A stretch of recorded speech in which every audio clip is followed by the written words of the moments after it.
दोस्तों मणिपुर के इंसिडेंट के बारे में आप सभी जानते ही हैं।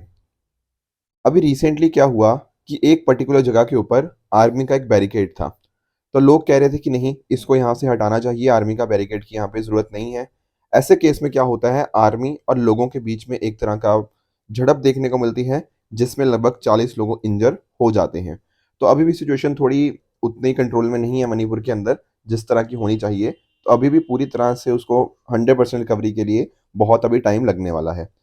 साथ में देखो, बात करें, आसियान समिट आप जानते हो अभी चल रहा है। साथ ही साथ जो ईस्ट एशिया समिट है वो हमें जकार्ता के अंदर देखने को मिल रहा है। तो देखो, इसके बारे में डिस्कशन हम ऑलरेडी कर भी है, आसियान के बारे में भी हमने पढ़ा हुआ है, ईस्ट एशिया समिट के बारे में भी। पर फिर भी हम दोबारा इसको रिवाइज भी कर लेंगे। एक बार थोड़ा सा हमारे इसके आउटकम सामने आते हैं ना, फिर इनको हम दोबारा रिवाइज कर लेंगे, कौन सी कंट्रीज हैं, वो सब चीज़ें हम अच्छे से पढ़ लेंगे। बट आई वॉन्ट कि एक बार आउटकम आ जाए तो एक ही बार में सारा कुछ अच्छे से डिस्कशन हो जाएगा। ठीक है ना। बाकी आप जानते हो हमारे जो भारत के यहाँ पे प्रधानमंत्री जी हैं, ठीक है, वो यहाँ पे गए हुए हैं, राइट। एंड हमारे प्रधानमंत्री जी और साथ साथ जो बाइडन है उनके बीच में कल बात भी होगी। एंड साथ ही साथ हो सकता है अगले साल रिपब्लिक डे के गेस्ट के ऊपर हमारे जो क्वाड है, क्वाड मतलब जो यूएसए, जापान, ऑस्ट्रेलिया और चौथा तो इंडिया खुद ही है, ठीक है ना। तो हो सकता है ये सारी कंट्रीज हमारे यहाँ पे रिपब्लिक डे गेस्ट के ऊपर आए अगले साल 26 जनवरी को। तो इसके बारे में भी हम पढ़ लेंगे तब, ठीक है ना। तो दोस्तों, डेट है आज की 7 सितंबर 2023 एंड आप सभी का स्वागत है आपका प्रीलिम बूस्टर न्यूज़ डिस्कशन के अंदर। सबसे पहले तो आपको जन्माष्टमी की ढेर सारी शुभकामनाएं, ठीक है ना। Happy Janmashtami to all, right. तो स्टार्ट करते हैं आज की डिस्कशन। देखो, एक यहाँ पे बात हुई है नटराज के बारे में।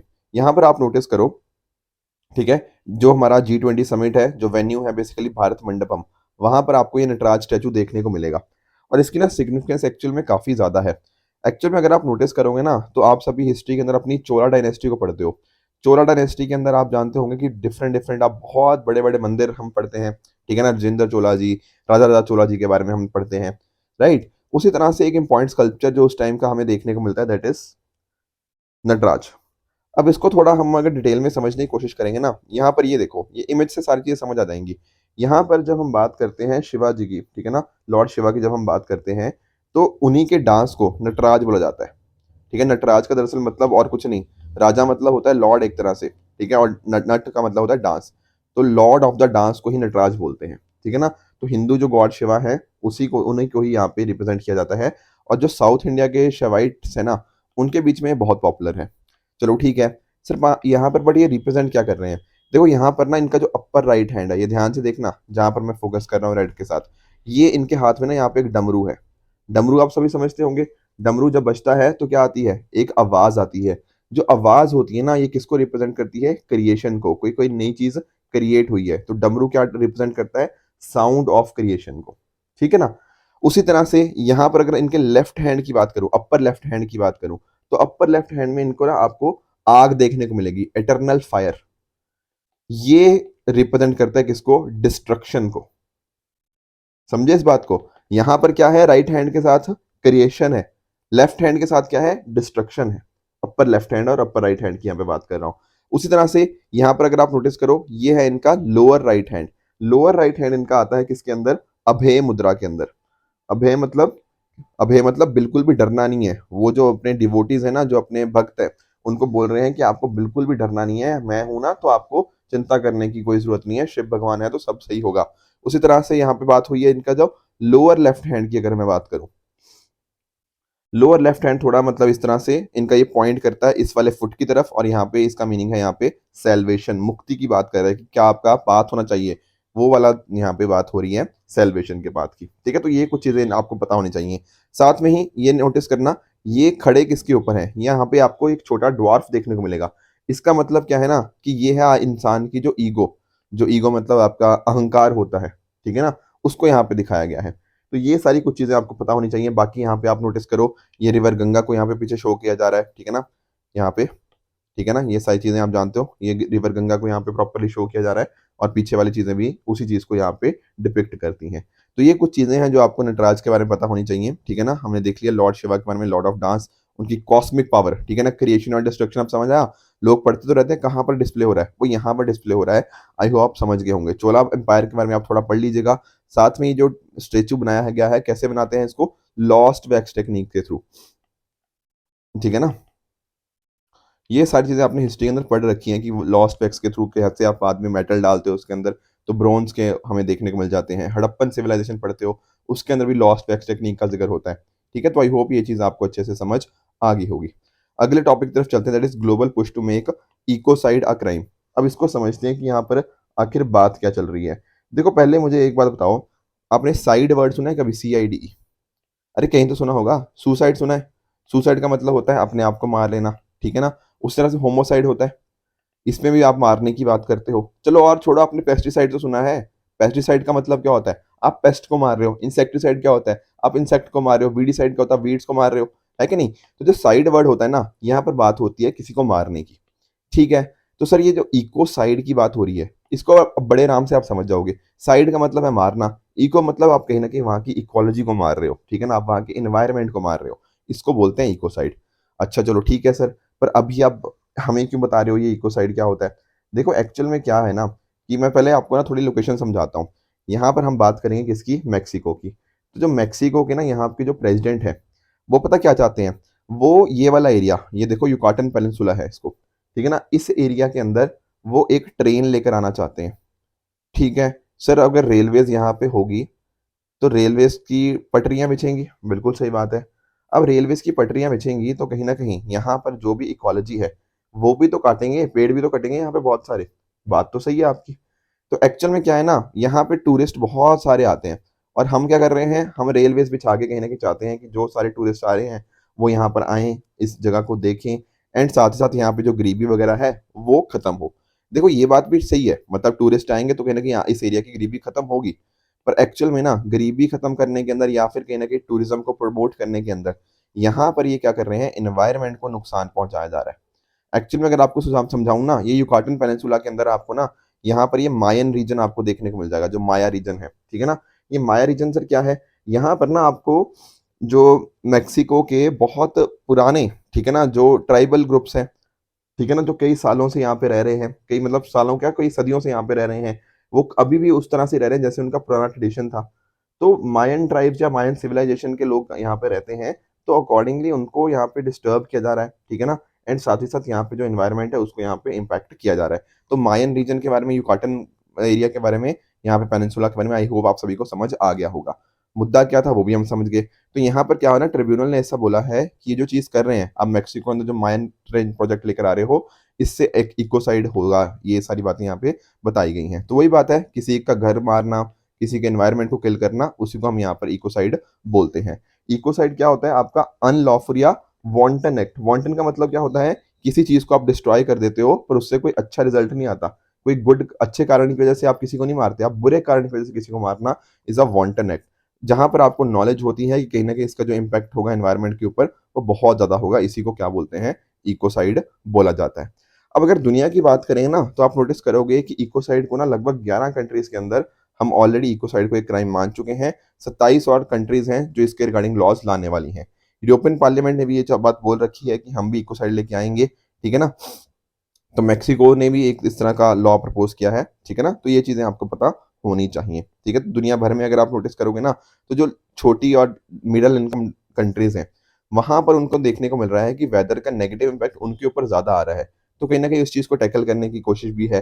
जैसे वैनाटू हो गया, बारबुडा हो गया, इन्होंने कोशिश की है कि इस तरह का इम्पैक्ट उनके ऊपर ना आए, या फिर जो इंटरनेशनल क्रिमिनल कोर्ट है, वो अगर एनवायरनमेंट के अगेंस्ट कोई क्राइम होता है, इसको भी इंटरनेशनल लॉ के अंदर लेके आए कि उसको वायलेट किया गया है। तो दुनिया भर में इसके रिगार्डिंग एक तरह से इनिशिएटिव चल रहे हैं। अगर इंडिया की बात करें, तो इंडिया के अंदर भी आप नोटिस करो ना, एक मद्रास हाई कोर्ट का ना एक जजमेंट आया था। कौन सा judgment? Chandra CFS and Terminal Operator Private Limited versus commissioner of custom and others. इसके अंदर इन्होंने बात करी थी कि इकोसाइड की एक्टिविटीज हमें देखने को मिल रही हैं आजकल, ठीक है ना? और इसको हमें टैकल करना पड़ेगा, ऐसा यहाँ पे मद्रास हाई कोर्ट ने भी बोला था। ऊपर से अगर हम बात करें टीएन गोदावर्मन की, ठीक है ना, ये केस अपने आप में काफी इंपॉर्टेंट है। इस केस के अंदर भी हमारे जो सुप्रीम कोर्ट ने क्या बोला था, उन्होंने बोला था कि हमें शिफ्ट होना होगा एंथ्रोपोसेंट्रिक से इकोसेंट्रिक। देखो एंथ्रो का मतलब होता है ह्यूमन से, ठीक है ना? और एंथ्रोपोसेंट्रिक का मतलब क्या हुआ कि कहीं न कहीं हम अगर ऐसा माने ना कि जो हमारा ह्यूमन है, वही सेंटर है दुनिया का, वही मेन एलिमेंट है एक्जिस्टेंस का, उसको बोलते हैं। हम बाकी एनिमल्स को, भगवान को, इकोलॉजी को, उन सभी को पीछे हट के हम फोकस करते हैं सिर्फ और सिर्फ ह्यूमन डेवलपमेंट के ऊपर, सिर्फ ह्यूमन को एज अ सेंटर मानते हैं, उसको बोलते हैं एंथ्रोपोसेंट्रिक। तो यहाँ से हमें शिफ्ट करना होगा इकोसेंट्रिक की तरफ, जहाँ पर हमारा इन्वायरमेंटल इश्यूज के रिगार्डिंग जो भी कंसर्न्स हैं उनको भी हम यहाँ पे प्रॉपर उन कंसर्न्स को अच्छे से समझे। ठीक है, तो ये चीज़ें आपको पता होनी चाहिए। नेक्स्ट हम आगे चलते हैं, that is T+0 settlement cycle या फिर 1 hour settlement cycle of trades. अब इसका क्या मतलब है एक्चुअल में? देखो पहले आप मीनिंग समझो। जब भी आप मान लो कोई स्टॉक की बात कर लो, आप बॉन्ड, आप फ्यूचर, आप किसी भी चीज़ की बात कर लो, ठीक है ना? मान लो जब आपने उसको खरीदना है, परचेज करना है या सेल करना है, खरीदना बेचना है, ठीक है ना? तो यहाँ पर दो डेट्स इंपॉर्टेंट होती हैं। सर कौन सी दो डेट? एक डेट को बोलते हैं आपकी ट्रांजैक्शन डेट, ठीक है ना? इसको ट्रांजैक्शन डेट का दूसरा नाम क्या होता है? ट्रेड डेट भी बोलते हैं, ठीक है सर? और एक डेट होती है आपकी सेटलमेंट डेट। ओके सर, इनका मतलब क्या है ट्रांजैक्शन डेट का और यहाँ पे सेटलमेंट डेट का? देखो, जो भी आपने स्टॉक ये सारी चीज़ें खरीदी, ठीक है ना? तो जब आपने वो प्रोसेस को स्टार्ट किया, ठीक है, उसको बोलेंगे हम ट्रांजैक्शन डेट या ट्रेड डेट, ठीक है? और जिस दिन ये बात कंप्लीट हो गई उसको बोलेंगे सेटलमेंट डेट, ठीक है? प्रोसेस शुरू हुआ यहाँ पे, प्रोसेस खत्म हुआ यहाँ पे। अब ये प्रोसेस है क्या सर? देखो प्रोसेस ये है कि जिस बंदे ने ये चीज़ खरीदी होगी, कहीं ना कहीं उसके अकाउंट में ये सारे स्टॉक शेयर जो भी आपने खरीदे हैं वो आ जाएं, और जो कैश है जिसने बेचा उसके अकाउंट में आ जाए। तो जिस दिन ये प्रोसेस शुरू हुआ उसको बोल दिया ट्रांजैक्शन डेट, जिस दिन प्रोसेस खत्म हुआ उसको बोल दिया सेटलमेंट डेट, कि प्रॉपर पैसा वैसा जहां पे भी जाना था वहां चला गया और जिसके अकाउंट में शेयर्स वगैरह आने थे वो चले गए, दैट इज सेटलमेंट। ठीक है, प्रोसेस स्टार्ट ट्रांजैक्शन डेट पे हुआ, खत्म हुआ सेटलमेंट डेट के ऊपर। अब इस प्रोसेस के अंदर कितना टाइम लगेगा, that helps us to determine कि आखिर ये साइकिल है कितना। जैसे फॉर एग्जाम्पल अगर मैं बोलता हूँ T+2, तो यहाँ टी का मतलब और कुछ नहीं, टी का मतलब है ट्रांजैक्शन डेट, कि टी के दिन ट्रांजैक्शन स्टार्ट हुई, और +2 का मतलब कि सेटल होने के अंदर 2 दिन लग गए, सारा प्रोसेस होने के अंदर 2 दिन मतलब 2 वर्किंग डेज। ठीक है ना, 2 वर्किंग डेज की यहाँ पे बात हो रही है, 2 डेज नहीं, 2 वर्किंग डेज की बात हो रही है। कि अगर मान लो छुट्टी है, जैसे जन्माष्टमी की, आज तो वैसे छुट्टी नहीं है, पर अदरवाइज मान लो किसी चीज की भी छुट्टी होती है, जैसे सैटरडे संडे की छुट्टी है, तो वो दिन काउंट नहीं होंगे, 2 वर्किंग डेज काउंट होंगे। तो अब क्या था, अभी हम T+2 से हम पहले पहले T+3 था, उससे पहले T+5 था। इस तरह से हम ना जो साइकिल है उसको शॉर्ट करते रह रहे हैं कि जल्द से जल्द सेटल हो जाए। ट्रांजैक्शन जब ही हुआ उसी के जितना जल्दी हो पाए उतना जल्दी हम सेटल कर पाए। तो अब हम पता क्या कर रहे हैं, जो सेबी है ना वो T+0 सेटलमेंट साइकिल की तरफ मूव कर रही है।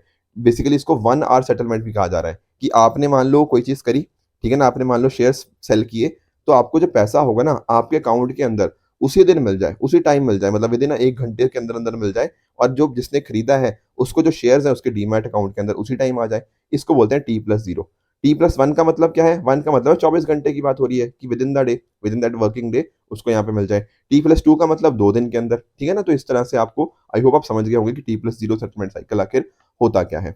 आगे चले, मालवीय मिशन के बारे में थोड़ा सा पढ़ लेते हैं। सर ये क्या है मालवीय मिशन? देखो एक्चुअल में ना हमारी जो आप जानते हो न्यू एजुकेशन पॉलिसी या नेशनल एजुकेशन पॉलिसी 2020, इसके ऑब्जेक्टिव्स हमने कई बार डिस्कस कर चुके हैं कि कैसे हम चाहते हैं एजुकेशन को और इंक्लूसिव बनाना, कहीं ना कहीं बच्चों को हम आसानी से बच्चे पढ़ पाएँ, ठीक है ना, उनकी क्वालिटी इंप्रूव हो पाए, इसके लिए हम काम कर रहे हैं। बिल्कुल ठीक बात है। तो अगर NEP 2020 के हमें ऑब्जेक्टिव्स को अचीव करना है, तो आपको नहीं लगता हमारे जो टीचर्स हैं उनकी क्वालिटी भी इंप्रूव करनी पड़ेगी? उनको भी बताना पड़ेगा, उनको भी, कि कैसे आपको बच्चों को पढ़ाना है, क्या क्या गोल्स हैं हमारे। तो यहाँ पर पता क्या किया जा रहा है, मालवीय मिशन के अंदर ना आपके टीचर्स को ट्रेन किया जा रहा है ताकि वो NEP को समझ पाएं, और कैसे बच्चों तक उस जो हमारे टारगेट्स हैं वो लेके जाने हैं वो भी इनको हम समझा पाएँ। तो कुछ नहीं है, इसके अंदर 15 लाख जो हमारे टीचर्स हैं ना अक्रॉस इंडिया, उनको यहाँ पे ऐसे स्किल्स दिए जाएँगे जो कि न्यू एजुकेशन पॉलिसी के साथ इन लाइन होंगे। तो इससे क्या होगा, इनको ट्रेनिंग दी जाएगी, उससे जो हमारी क्वालिटी ऑफ एजुकेशन है, स्पेशली हायर एजुकेशन के अंदर ना, वो यहाँ पर हम अकॉर्डिंगली इम्प्रूव कर पाएँगे। तो कौन इसको ऑर्गेनाइज़ करवा रहा है? मतलब पहले तो ये देखो कि किसने लॉन्च किया है। लॉन्च किया है हमारे यूनियन मिनिस्टर ऑफ एजुकेशन ने, ठीक है ना? तो एंड स्किल डेवलपमेंट जो है, इन इसको ऑर्गेनाइज किया जाएगा bye UGC in association with हमारी जो मिनिस्ट्री ऑफ एजुकेशन है। तो 2 वीक का ऑनलाइन प्रोग्राम होगा जहाँ पर आपके फैकल्टी मेंबर्स को यहाँ पे अकॉर्डिंगली यहाँ पे ट्रेन किया जाएगा। एक सवाल आपके दिमाग में ये आएगा कि सर इसका नाम मालवीय मिशन ही क्यों रखा? देखो, आप समझो, इसको हिस्ट्री के साथ लिंक करो। आप पंडित मदन मोहन मालवीय जी के बारे में आप मॉडर्न हिस्ट्री के अंदर पढ़ते होंगे, ठीक है ना? ये बहुत ही बड़े एक इंपॉर्टेंट एजुकेशन की फील्ड के अंदर इनका इंपॉर्टेंट रोल था। फ्रीडम फाइटर तो थे ही थे, पर एजुकेशन की फील्ड के अंदर इनका बहुत इंपॉर्टेंट रोल था। बहुत सारे इंपॉर्टेंट जर्नल्स हो गया, बहुत सारे इंपॉर्टेंट मैगजीन सभी इन्होंने लिखी हैं। साथ ही साथ आप देखते हो ना वाराणसी के अंदर क्या है, BHU बनारस हिंदू यूनिवर्सिटी, इसको फाउंड किसने किया था? हमारे पंडित मदन मोहन मालवीय जी ने 1916 के अंदर इसको फाउंड किया था। और भी बहुत इंपॉर्टेंट इन्होंने काम किया एजुकेशन के अंदर, ठीक है ना? तो ये कुछ एक बेसिक आइडिया मैंने आपको दे दिया। तो आपका होमवर्क पता क्या है? आप मॉडर्न हिस्ट्री के अंदर जाओगे, ठीक है? जो भी आप स्पेक्ट्रम पढ़ते हो या आपने जो भी नोट्स हैं, वहां पर जाके पंडित मदन मोहन मालवीय जी के बारे में पढ़ोगे, जहां पर भी आपने मेंशन कर रखा है इनके बारे में, ठीक है ना? इंपॉर्टेंट फ्रीडम फाइटर थे और एजुकेशन की फील्ड के अंदर इंपॉर्टेंट रोल इनका रहा है। एजुकेशन से संबंधित एक और छोटी सी न्यूज़ है बिल्कुल, कि सेंटर ने ना अडोबी के साथ आपका एक एमओयू साइन किया है ताकि बच्चों को ट्रेन किया जा पाए इन क्लासरूम। बहुत ज़्यादा एक इंपॉर्टेंट न्यूज़ नहीं है टू बी वेरी ऑनेस्ट, ठीक है? बस एक आइडिया होना चाहिए, कल को एग्जाम के अंदर आप मेंस के अंदर भी इसको आप लिख पाओगे, किस तरह की चीज़ें करी जा रही हैं। प्राइवेट सेक्टर के साथ आप कोऑपरेट करके कहीं न कहीं बच्चों को इसका फ्री एक्सेस मिलेगा अब अडोबी एक्सप्रेस प्रीमियम का, और टीचर्स को भी इनफैक्ट मिलेगा, एंड अकॉर्डिंगली प्रॉपर्ली वो चीज़ कर पाएँगे, बच्चों को प्रॉपर यहाँ पे सॉफ्टवेयर्स के रिगार्डिंग यहाँ पे प्रॉपर इनको जानकारी मिल पाएगी, उससे काफ़ी चीज़ें सीख पाएँगे, डिजिटल लिटरेसी हो पाएगी, साथ-साथ ट्रेनिंग हो गया, सर्टिफिकेशन हो गया, ये सारी चीज़ें भी अकॉर्डिंगली इनको मिल पाएँगी। नेक्स्ट वाला एक छोटा-सा और टॉपिक है, that is laws governing forest of the north east. इसका मतलब क्या है? देखो पिछले कुछ टाइम के अंदर ना हमने एक बार डिस्कस किया था forest conservation amendment act 2023, right? अब देखो इस जब ये अमेंडमेंट आया था, तब ना इसका बहुत क्रिटिसिज़्म भी हुआ था। क्यों क्रिटिसिज़्म हुआ था? क्योंकि काफ़ी सारे लोगों का ऐसा मानना था कि ऐसा करने से ना, ये एक्ट लेकर आने से हमारे जो फॉरेस्ट है, उनको ना एक्चुअली हमारी सरकार प्रोटेक्ट नहीं कर रही। बहुत सारी ऐसी प्रोविज़न इसके अंदर थी। एक इम्पॉर्टेंट प्रोविज़न की अगर मैं बात करूँ ना, तो जैसे फॉर एग्ज़ाम्पल यहाँ पे इस एक्ट के अंदर एक बात लिखी गई है कि अगर मान लो यहाँ पर हमारे पास फॉरेस्ट लैंड है कोई, और अगर वहाँ पे हमें रोड्स बनानी है, रेलवे लाइन्स बनानी है, ठीक है ना? तो ऐसे केस के अंदर ना हम वो चीज़ कर सकते हैं, अगर हमें लगता है कि इससे नेशनल सिक्योरिटी बढ़ती है। और ये कहाँ पर किया जा सकता है? Within 100 kilometre. मान लो मैं आपको बताता हूँ। जैसे मान लो ये हमारे नॉर्थ ईस्ट की बात करते हैं। मुझे पता है डायग्राम अच्छा नहीं है, बट आप समझने की कोशिश करो। ये नॉर्थ ईस्ट की मान लो हम बात करते हैं। यहाँ पर हमारे बॉर्डर टच होते हैं, बिल्कुल सही बात है। तो यहाँ पर बॉर्डर से ना 100 किलोमीटर अंदर तक के एरिया के अंदर, मतलब ये वाला मान लो 100 किलोमीटर वाला एरिया है। यहाँ पर अगर हमें नेशनल सिक्योरिटी इंप्रूव करने के लिए, इंफ्रास्ट्रक्चर को बेहतर करने के लिए, अगर हमें यहाँ पे पेड़ काटने पड़े, तो हम काट सकते हैं, इसमें कोई दिक्कत वाली बात नहीं है। ऐसा इस एक्ट के अंदर कहा गया है। अब आप लोग बोल रहे होंगे कि हाँ जी सर ठीक है, बिल्कुल 100 किलोमीटर के अंदर हमें इंफ्रास्ट्रक्चर बनाना है, हमें चाइना का डटकर मुकाबला करना है और कंट्रीज़ का भी करना है, तो अकॉर्डिंगली हमारे पास अगर बॉर्डर एरियाज़ के अंदर ऐसा चीज़ करे जाए, तो कोई दिक्कत वाली बात नहीं। पर एक्चुअली में आप नोटिस करो, नॉर्थ ईस्टर्न स्टेट्स के लिए बड़ी दिक्कत वाली बात है। क्योंकि अगर 100 किलोमीटर तो बहुत बड़ा एरिया हो गया। मतलब 100 किलोमीटर जो इस यहाँ से बॉर्डर से 100 किलोमीटर तो बहुत लंबा हो गया। ज़्यादातर पार्ट तो आपने नॉर्थ ईस्ट का यहीं पे कवर कर लिया। तो यहाँ पर कहीं न कहीं कुछ कंस्ट्रक्शन वगैरह होगी तो बड़ी आराम से हो जाएगी, एंड कंस्ट्रक्शन आराम से हो जाएगी, तो अकॉर्डिंगली वहाँ की जो एनवायरनमेंट है, वहाँ के जो लोग हैं, उनकी ज़िंदगी के ऊपर नेगेटिव इम्पैक्ट आएगा या नहीं आएगा? बिल्कुल आएगा। ज़्यादातर हमारा नॉर्थ ईस्ट ना इसी 100 किलोमीटर रेंज के अंदर फ़ॉल कर जाएगा, ठीक है ना? और यहाँ पर प्रॉपर्ली डिफाइंड भी नहीं है कि नेशनल सिक्योरिटी क्या है, या फिर ये देखो strategic linear project of national importance. अब किसी भी प्रोजेक्ट को आप बोल दोगे स्ट्रेटेजिक इंपॉर्टेंस के लिए इंपॉर्टेंट है, ठीक है? स्ट्रेटेजिक लीनियर प्रोजेक्ट है, एंड अकॉर्डिंगली फिर वहाँ की जो इकोलॉजी है वो अफेक्ट हो जाएगी। ऐसा डर किसको लगा? मिज़ोरम को लगा। तो मिज़ोरम की असेंबली ने पता क्या किया? एक रेज़ोल्यूशन पास कर दिया। क्या रेज़ोल्यूशन पास किया? इन्होंने बोला कि हाँ, पार्लियामेंट का ये एक्ट है, पर हमारे ऊपर ये अप्लाई नहीं होगा। सर ऐसा इन्होंने कैसे बोल दिया? देखो एक्चुअल में समझो, यहाँ पर हो पता क्या रहा है? हमने जानते हैं कि आर्टिकल 371 के अंदर ना अलग-अलग स्टेट्स के पास हमने कुछ स्पेशल उनको पावर्स दे रखी हैं। उसी तरह से जैसे हमने ना आंध्र प्रदेश का आई थिंक 2 दिन पहले पढ़ा था। उसी तरह से 371 जी जो है ना, वो मिज़ोरम के लिए है। यहाँ पर क्या होता है कि अगर वहाँ की जो असेंबली है, ठीक है ना? लेजिस्लेटिव असेंबली अगर चाहे, वो किसी भी एक्ट को प्रोहिबिट कर सकती है कि ये प्रोहिबिट यहाँ पे नहीं लगेगा। क्यों? अगर उसको लगता है कि ये जो मिज़ोरम के जो कस्टमरी लॉज़ हैं, प्रोसीजर्स हैं, ownership of transfer of land है, उसके रिसोर्सेज़ हैं, इसके ऊपर कहीं न कहीं एक तरह से इम्पैक्ट करता है, तो अकॉर्डिंगली वहाँ पे जो असेंबली है ना, वो बोल सकती है ऐसा कि पार्लियामेंट का लॉ यहाँ पे एप्लीकेबल नहीं होगा। और यही चीज़ इन्होंने यहाँ पे की है, क्योंकि उनको ऐसा लगता है कि हाँ, ऐसा करने से जो 100 किलोमीटर वाली बात है फॉरेस्ट कंजर्वेशन एक्ट के अंदर, इस वजह से वहाँ के लोकल लोगों की लाइफ इम्पैक्ट होती है, उनके कस्टमरी लॉस इम्पैक्ट होते हैं, एंड कहीं न कहीं वहाँ पे इकोलॉजी में जो इम्पैक्ट होती है। ठीक है? आई होप आप ये चीज़ समझ गए होंगे। ठीक है? आपको मैं कुछ होमवर्क दे रहा हूँ, इन सभी क्वेश्चन्स का आंसर मुझे आप नीचे कमेंट्स में बताओगे, इनमें से कौन-सा ठीक है, कौन-सा गलत है। ठीक है ना? साथ ही साथ 2 क्वेश्चन आपको दे रहा हूँ, ठीक है? हमने ऑलरेडी ये टॉपिक डिस्कस कर रखे हैं, जैसे एम्बर ब्रिज डिस्कस कर रखा है, बट कोशिश करना, मैं देखना चाहता हूँ आप में से कितने लोगों को ये चीज़ याद है। साथ में ही समर्थ स्कीम भी हमने डिस्कस करी हुई है, तो इसका भी मुझे आंसर बताना। देखो बेसिकली ना यहाँ पे रिवीजन बहुत बढ़िया हो रही है, मैं ये बात नोटिस कर रहा हूँ, ठीक है ना? पुरानी चीज़ें भी हम यहाँ पे रिवाइज़ कर लेते हैं, तो ऐसा नहीं लगता कि यार ये चीज़ कितनी भूल गए हैं, ठीक है? थोड़ा एक आइडिया लगता रहता है, राइट? कल जो होमवर्क दिया था क्विकली एक बार उसका आंसर मैं आपको दे देता हूँ। सीबीडीसी क्या ये डिजिटल फॉर्म है कंट्री की फेयर करेंसी की? बिल्कुल यहाँ पे करेक्ट है। स्टंप टेल्ड मकाओ क्या ये शेड्यूल 1 के अंदर आते हैं? नहीं, ये आते हैं आपके शेड्यूल 2 के अंदर, तो इसलिए बात आपकी गलत हो जाएगी। मांगरी और आंगजी की बात करें तो क्या ये नॉर्दर्न इंडिया से ओरिजिनली थी? नहीं, ओरिजिनली ये सेंट्रल इंडिया से बिलॉन्ग करती थी, but later on she worked as a tea worker in Assam and काफ़ी इंपॉर्टेंट रोल इनका रहा हमारी इंडिया की फ्रीडम के अंदर। आगे चलें, ठीक है, सीसीआई के बारे में एक होमवर्क दिया था। पहली बात तो देखो, पहली स्टेटमेंट एक बार पढ़ो। यहाँ क्या कह रहा है? सीसीआई एक कॉन्स्टिट्यूशनल बॉडी है। देखो बात यहीं पर खत्म हो जाती है। ये कॉन्स्टिट्यूशनल बॉडी है ही नहीं, ये एक स्टैट्यूटरी बॉडी है, ठीक है ना? जहाँ पर ये वाला कॉम्पिटिशन एक्ट 2002 था, उसके अंतर्गत ये बनी थी। तो पहली स्टेटमेंट गलत। दूसरी बात क्या कह रही है कि इसके रिगार्डिंग जो मिनिस्ट्री है, मिनिस्ट्री ऑफ कॉर्पोरेट अफेयर्स है। ये वाली बात बिल्कुल करेक्ट है। तीसरी जो बात करें कि यहाँ पे एक चेयरपर्सन होता है और 6 मेंबर्स तक हो सकते हैं, जिनको अपॉइंट कौन करता है? अपॉइंट होता है सेंट्रल गवर्नमेंट। तो ये सारी बातें यहाँ पे करेक्ट है। तो दूसरा ठीक है, तीसरा ठीक है। तो यहाँ पर आपने गड़बड़ नहीं करनी, इसका ऑप्शन बी नहीं आएगा। ये देखो क्या लिखा है, नॉट करेक्ट। कल भी हम यही गलती करने लगे थे, तो इसका आंसर नॉट करेक्ट क्या आंसर आएगा? Option number A, 1 only is the right answer. उसी तरह से बात करें अगर सीबीडीसी की, तो पहला कह रहा है कि सीबीडीसी को हम जो वॉलेट्स के थ्रू ट्रांजैक्ट कर सकते हैं, ठीक है, बैक्ड बाय ब्लॉकचेन, बिल्कुल सही बात है। दूसरा ये लीगल टेंडर है, क्योंकि देखो यहाँ पे बात ही क्या है, सेंट्रल बैंक है ना, तो ये बात बिल्कुल करेक्ट है, इनको सेंट्रल बैंक इशू करता है। मैंने आपको सीबीडीसी और आपके जो बिटकॉइंस वगैरह होते हैं, बेसिकली जो अदर तरह की जो और क्रिप्टो करेंसीज होती हैं, उनके बारे में मैंने कल आपको फर्क भी समझा दिया था। तो यहाँ पर इसका आंसर क्या आएगा? Option number C, both 1 and 2 are correct. अगर आपको आज के लेक्चर की पीडीएफ चाहिए तो आप हमारे Telegram channel PW only official पे जाके इस लेक्चर की पीडीएफ को एक्सेस कर सकते हो एंड अपनी प्रिपरेशन को और भी बेहतर बना सकते हो। आई होप आज का सेशन आप सभी को अच्छे से समझ आया होगा। इसी तरह से आप भी अपने एंड पे हार्डवर्क करते रहिए। Goodbye and good luck.